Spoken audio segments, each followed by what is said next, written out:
Due to smartphone technology, we all have the ability to document the precious and important moments in our lives.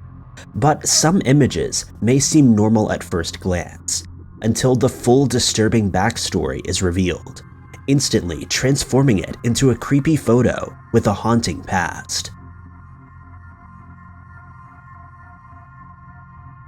Number 5.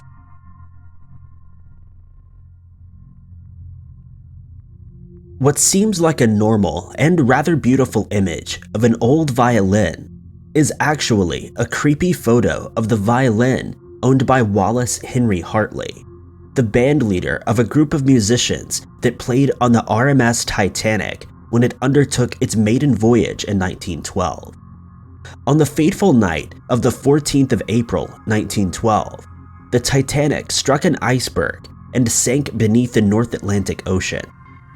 Hartley and his crew's actions that night have become a legendary tale as he and his fellow musicians played on, despite the chaos and destruction happening around them as passengers and crew scrambled in hopes of boarding one of the ship's lifeboats. Though the actual last song played by the band members remains unknown, a former fellow musician, Elwyn Moody, claimed that Hartley once said that if he were ever on a sinking ship, he would play either Nearer My God to Thee or Our God, Our Help in Ages Past. And so it's generally accepted that the former was their swan song. The violin remained in the icy water for 10 days before it was recovered, and hence has now become unplayable. The instrument, which was an engagement present from his fiancée, Maria, was returned to Hartley's mother after the tragedy. Following her passing, it was given to the Salvation Army and later passed on to a violin teacher who gave it to the mother of a man who kept it in his attic until 2006. Thanks to an engraving found on the violin, which reads, "For Wallace, on the occasion of our engagement, from Maria," the instrument has been fully authenticated. In 2013, it became the most expensive single piece of Titanic memorabilia when it sold at auction for $1.6 million, 3 times the price that it was expected to fetch. Hartley's violin is currently housed at a museum in Tennessee, which is dedicated to the victims of the sinking of the Titanic.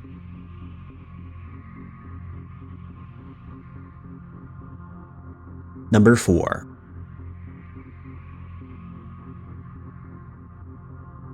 A photo of 9 soldiers, seemingly in high spirits, seems to depict the average day in the life of a soldier when not facing combat. They are clearly relaxed and smiling at the camera, one of the men even sporting a Boston baseball cap.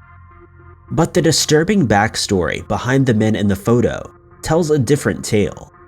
They are, in fact, part of the crew of the Enola Gay, a B-29 bomber that dropped an atomic bomb on Hiroshima on the 6th of August, 1945, named after the pilot, Colonel Paul Tibbets's mother, Enola Gay Tibbets.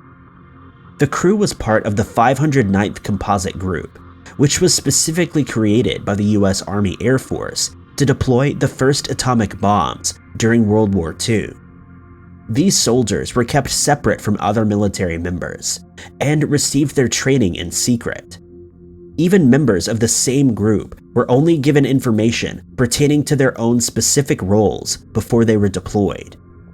The mission to drop the bomb on Hiroshima was named Special Mission 13 and involved 6 other planes, but the Enola Gay was the one that deployed the destructive device.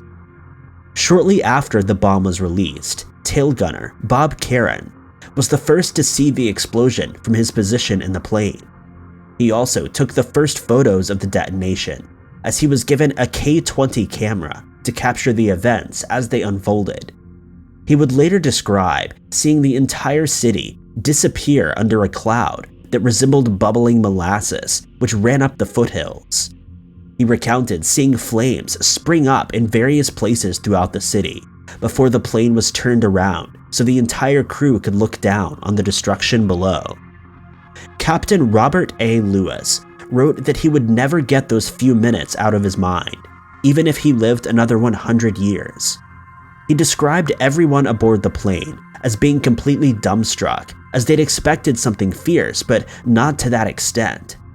He further wrote, quote, "I honestly have the feeling of groping for words to explain this, or I might say, my God, what have we done?" The crew, however, would reveal that they had no regrets over dropping the bomb, since it hastened the end of the war and saved countless lives, most of those being of the Japanese people. Captain Theodore Van Kirk echoed this statement, but stated that he hoped no man would have to witness a similar sight, as it was a terrible waste and massive loss of life.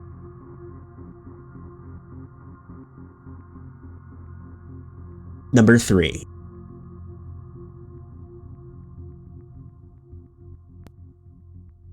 A humorous photo taken in jest of 3 astronauts bowing their heads and clasping their hands in prayer over a miniature model of a US spacecraft seems innocent enough. That is, until its disturbing backstory reveals who the men were and the circumstances that they found themselves in, not too long after the photo was taken. The men are rookie astronaut Roger Chaffee, with veterans Virgil Grissom and Ed White. They were the 3-man crew that at this point was scheduled to undertake the Apollo program's first manned mission. But the 3 men were far from complacent about the craft that they were set to travel in. They had voiced their concerns over the amount of flammable material, mostly Velcro and nylon, that was present in the command module. They relayed their fears to Joseph Shee, manager of the Apollo spacecraft program office, and sent the photo where they were jokingly praying over the craft with the inscription, "It isn't that we don't trust you, Joe, but this time we've decided to go over your head." Despite the orders from the manager, the flammable materials remained inside the command module, which was about to meet its tragic end. On the 27th of February, 1976, 25 days before the craft was to be launched, the crew climbed aboard for a routine simulated launch test. The test was classified as non-hazardous, as the craft would be disconnected from the launch pad's electrical systems and wasn't fueled. The test was made as realistic as possible by sealing the hatch after the astronauts were strapped in. The cabin was then pressurized with pure oxygen, but throughout the day, small glitches and problems would hamper the test's progress, and they fell behind by hours. With just 10 minutes left to carry out the test, a flash appeared on the screens of engineers watching the test remotely. Faulty electrical wiring behind a panel door by Grissom's feet had caused a spark, causing the pure oxygen in the cabin to combust. This, in turn, ignited the flammable materials on board, resulting in an inferno. Pad safety workers who rushed to the scene alongside rescuers were unable to reach the craft due to the thick smoke, toxic fumes, and intense heat that emanated from the blaze. The hatch could only be opened 5 minutes later, by which point it was far too late for the 3 men inside.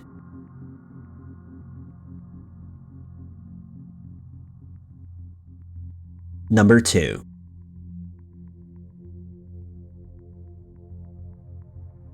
The last photo taken of Jolie Callan sees the 18-year-old standing on a cliff's edge, taking photos of the scenery in front of her. The photo was taken by her ex-boyfriend, Lauren Bunner, who had invited her to go on a hike just as friends. Jolie and Lauren had started dating about a year before the photo was taken. Although they were both quiet people, Lauren had a strong emotional hold on Jolie and didn't like hanging out with her friends. He would often ask her to sit with him while he played video games, or asked her to hang out with him and his friends.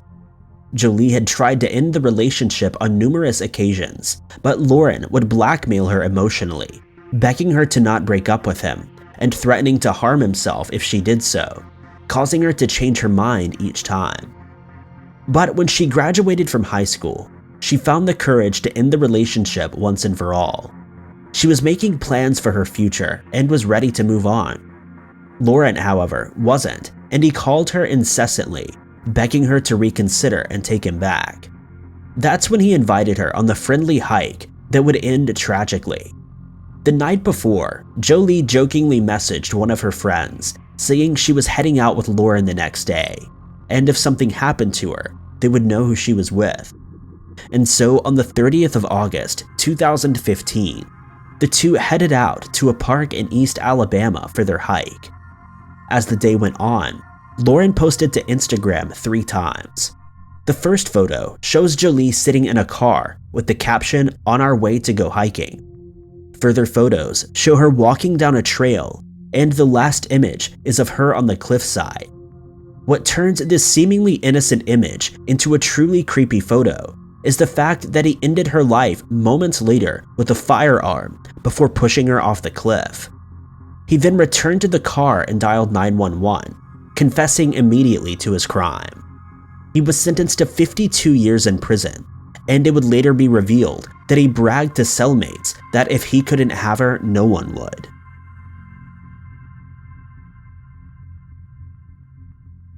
Number 1. John and Jackie Nill from North Vancouver in Canada were regular visitors to Thailand. They vacationed there so often that they considered it their second home, and they made the trip once again in 2004 for their Christmas vacation. Specifically, they traveled to Khao Lak, an area with breathtaking beaches that they'd visited many times before. On the 25th of December, they called their children to wish them a Merry Christmas, and on Boxing Day, they got up early to enjoy the beach. As one does on vacation, they took their digital camera with them to capture what many have described as a truly beautiful day. The first of a series of photos shows the beach and the ocean with surf far in the background. It's a seemingly tranquil image that could be used in a resort brochure, but unbeknownst to the couple, it shows the water receding before a massive tsunami is about to hit. They became aware of a large wave approaching on the horizon and started taking more photos as it neared. The last photo they ever took shows the massive wave reaching the beach, and only a few minutes later, they would be swept away by the torrent of seawater, along with everyone else who was present on the beach. About a month later, Christian Piet, an American Baptist missionary, traveled to Thailand and was walking on the same beach when he happened upon the Nil's camera. He found that it still contained a memory card and took it back to his hotel room, where he inserted it into his laptop. What he found was the last scary photos taken by the couple, and he decided that they needed to be returned to the family of whoever they belonged to. When he returned to Seattle, Washington, he did an internet search and found a picture of the couple on a website for missing people. He emailed the site with one of the photos attached, and the couple's sons confirmed that the image was indeed of their parents. Upon receiving the rest of the photos, the Nil brothers stated that it brought them closure, knowing that their parents were having a good time in the days before the tsunami struck. All in all, 230,000 people lost their lives due to the horrific disaster. Thank you guys so much for watching. If you liked this video, be sure to hit that like button. Also, don't forget to subscribe and click that notification bell to keep up to date with all of our future uploads. But I've been Ty Knotts, and I'll catch you guys in the next video.